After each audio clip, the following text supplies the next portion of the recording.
jubilé de l'Espérance et en même temps de Notre-Dame du Faubourg.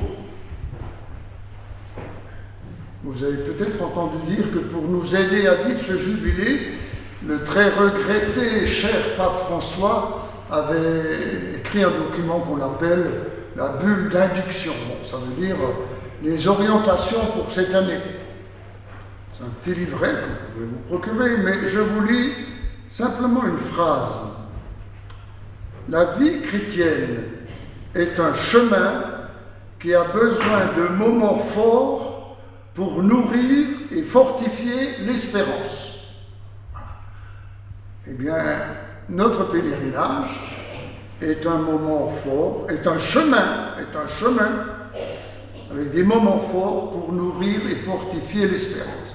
Ça veut dire que normalement, si nous nous laissons bien saisir par le Seigneur ce soir, et pour ceux qui viennent encore à d'autres moments de ce pèlerinage, normalement, il y a quelque chose qui doit être changé dans notre vie.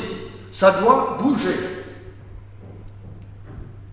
Parce qu'un pèlerinage, c'est peut-être venir à pied jusqu'au Faubourg, c'est peut-être faire des centaines de kilomètres jusqu'à Jérusalem, Rome, Lourdes, je ne sais pas. Oui, mais tout ça signifie notre marche intérieure pour nous rapprocher davantage du Seigneur, une marche qui est celle de la foi, de l'espérance et de l'amour. Et donc, nous sommes invités, en venant au Faubourg, à nous tourner vers Marie pour se dire, mais elle, comment est-ce qu'elle a vécu ça? Il faut faire très attention, parce que j'entends souvent, oui, mais enfin, moi je ne suis pas la Vierge Marie. Hein. Ben, on le sait, c'est pas la peine de le dire. Hein. Bon. Mais, qu'est-ce qu'elle nous dit, elle? En quoi nous pouvons recevoir de la mère de Jésus, de quoi faire bouger quelque chose au plus profond de notre être, de quoi être vraiment en chemin. La Vierge Marie, c'est le saint pape Jean-Paul II qui le disait, il a écrit dans une encyclique, elle a fait dans sa vie un pèlerinage de la foi. Ça veut dire qu'elle aussi, ça a bougé. C'était pas tout clair, tout simple, tout de suite. D'ailleurs même, dès le début, elle posait des questions, mais comment ça va se faire? Et elle a dit son oui. Elle a dit mais que tout m'advienne selon la parole de Dieu. Et la voilà partie, avec sa mission, mais aussi avec son être de femme unique au monde. Elle a été choisie d'une manière particulière, mais aussi avec toutes ces questions. On le voit même déjà au début quand elle retrouve son fils qui avait fait une fugue, il faut dire la vérité, pendant le pèlerinage. Alors bon, évidemment, il était retrouvé au temple avec les docteurs de la loi. Mais enfin, elle dit, mais pourquoi tu nous as fait ça? Elle ne comprend pas. Et on ne sait pas les questions qu'elle s'est posées quand il a fallu accoucher dans une crèche, puis que des bergers sont venus, puis après il y a des mages. Mais elle a gardé tout ça dans son cœur et petit à petit, elle a compris les choses. Mais elle a continué sans arrêt son pèlerinage, avec encore des moments, voilà, où elle s'interrogeait. Nous en avons eu un exemple dans l'évangile d'aujourd'hui, qu'on vient d'entendre. Elle veut voir son fils. Ça fait un moment qu'il est parti. Les gens, il y en a qui courent derrière lui parce qu'il fait des miracles. Il y a des pauvres, des exclus, des marginaux, des étrangers qui sont attachés à lui tellement il les respecte et il leur donne la priorité. Et puis il y en a tas d'autres qui les critiquent, qui le critiquent parce qu'il les dérange. Parce qu'il vient leur dire, écoutez, je viens vous annoncer que le Père m'a envoyé pour que je donne ma vie par amour pour vous et que cette vie, grâce à ma résurrection, elle habite en vous et que vous soyez des hommes et des femmes qui marchent sur les chemins de l'amour. On n'a pas besoin de ce discours-là. Nous sommes des scribes, nous sommes des connaisseurs de la loi juive. Qu'est-ce que c'est? Et l'opposition grandit et la maman, Marie, elle voit cela. Qu'est-ce qui se passe? Elle s'en pose des questions. Qu'est-ce qui va se passer? Et là, on comprend une chose, c'est que si elle a tenu, c'est parce que, comme Jésus le montre dans l'évangile de ce soir, parce qu'elle a fait la volonté de Dieu. Parce qu'au moment où on lui dit mais ta mère, ta famille, ils sont là, ils te cherchent, Jésus en profite pour retourner les affaires, dire attendez, ma mère, c'est pas l'important pour elle. Le plus important, c'est pas qu'elle soit la mère de Dieu, du Fils de Dieu. Non, non, non, non. C'est qu'elle est une créature, elle doit être sauvée elle aussi, et elle fait la volonté de Dieu. Et de cette sorte, tous ceux, toutes celles qui, à travers les âges, feront la volonté de Dieu, ils font partie de ma famille. Ils sont pour moi comme une mère, comme un père, comme un frère, etc. Vous voyez comment Jésus reprend la situation de Marie qui est en train de le chercher.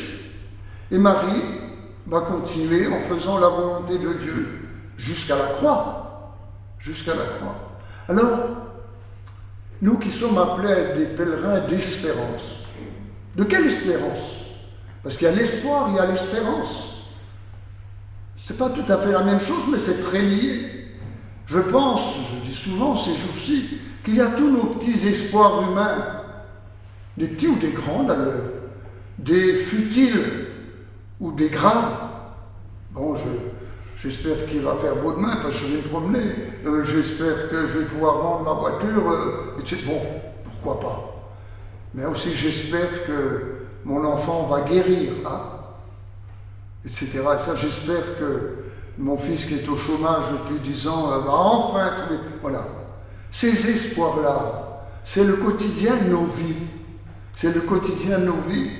Et si nous les mettons sous la lumière de la grande espérance, c'est-à-dire sous la lumière de ce que Jésus justement est venu dire, Dieu vous aime et Dieu vous appelle à l'amour, pas seulement pour maintenant, mais un jour définitivement. C'est ça notre grande espérance, qui, je le dis, illumine nos espoirs d'aujourd'hui. Et donc, lorsque nous marchons dans nos vies avec nos problèmes de toutes sortes, des grands ou des petits, avec nos joies, avec nos peines, eh bien nous sommes sur le chemin à la suite de Marie pour faire la volonté de Dieu. Vous voyez, ça s'applique aussi à notre prière. Nos espoirs, nous les exprimons souvent en prière. Ah, je prie pour que je prie. C'est ça, c'est la prière de demande. On est d'ailleurs, il faut le reconnaître, un peu plus fort pour demander que pour remercier. Hein. La prière de demande est parfois plus forte que celle d'action de grâce. Bon, on demande que d'être exaucé. Et puis, on ne l'est pas toujours. Quelle déception! Mais à cause de la grande espérance, je continue d'avancer. Je tiens comme la Vierge Marie jusqu'au bout, même si je peux me trouver pas seulement au pied de la croix, mais sur la croix. À cause de la grande espérance, à cause de ce que Jésus me dit, parce que je crois en lui, parce que je crois qu'il est vivant, parce que je crois qu'il nous accompagne aujourd'hui. Et alors là, je vais donc continuer mon chemin de foi, pourvu que je ne m'arrête pas. Le plus grave, c'est ça, c'est à mon avis, pour un chrétien, une chrétienne, le plus grave, c'est de s'arrêter. De dire, oh ben voilà, bon, ça va pas trop mal, hein. Vous savez, moi, bon, ça va, pas de gros problèmes, la santé, ça va, je fais de mal à personne, je prie un peu, et puis voilà. Le petit train-train, ça ronronne. Comment voulez-vous que l'évangile de la grande lumière de l'espérance puisse rayonner à travers nous? Parce que le Seigneur attend ça de chacun d'entre nous. Et personne ne peut dire ici ce soir, moi je ne peux pas, j'ai pas le temps, je suis trop vieux, puis vous savez, j'ai fait ce que j'ai pu, mais maintenant à mon âge, non, non. Jusqu'à mon dernier souffle, Jésus me dit, j'ai besoin de toi. Et alors voilà. Voilà qu'il nous est demandé donc la persévérance comme Marie et de marcher, de faire de toute notre vie un pèlerinage. Je disais, s'installer pour un chrétien, c'est terrible. Parce que vous savez, il y a des gens qui s'installent dans l'incroyance. Bon, moi je ne crois plus à toutes ces histoires-là.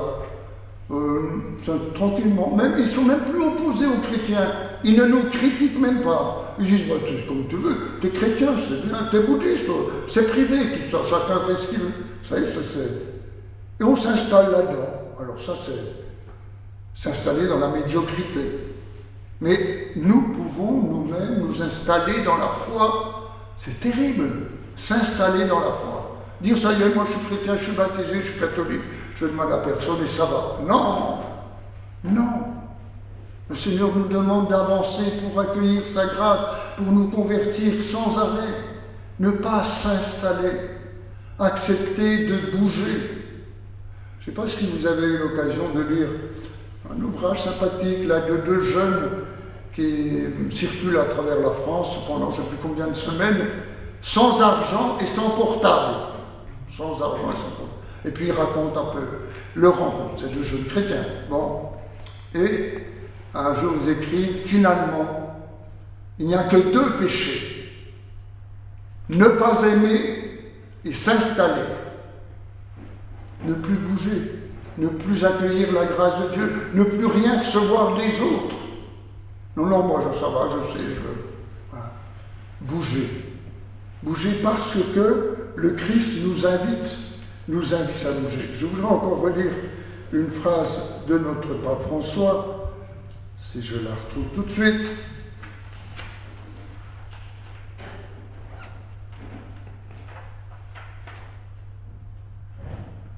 L'espérance chrétienne ne trompe ni ne déçoit pas parce qu'elle est fondée sur la certitude que rien ni personne ne pourra jamais nous séparer de l'amour de Dieu.